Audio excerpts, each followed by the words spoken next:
C'est reparti! Les employés de Poste Canada sont de retour au travail sur la Côte-Nord. Le service de courrier reprend graduellement dans la région.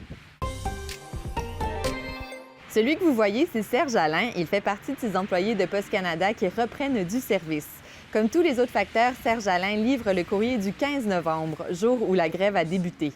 La situation reste quand même problématique. Une partie des lettres et des colis est encore coincée à Québec. C'est au cours de la semaine que les choses vont se placer. Près de 4 millions de colis se sont accumulés durant la grève, selon les données de Radio-Canada.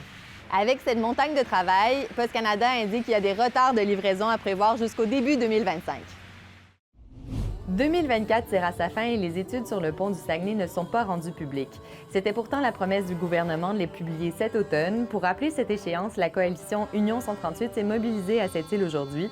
Une cinquantaine d'élus, de camionneurs et de syndicats se sont réunis dans les bureaux de la ministre Catherine Champagne-Jourdain et lui ont remis une bûche de Noël à l'effigie du pont du Saguenay.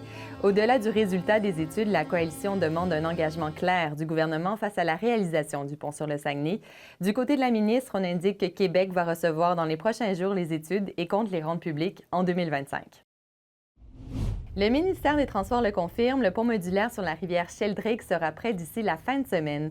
Pour le moment, l'équipe du ministère termine les derniers préparatifs, inspection de la structure et démobilisation du chantier notamment.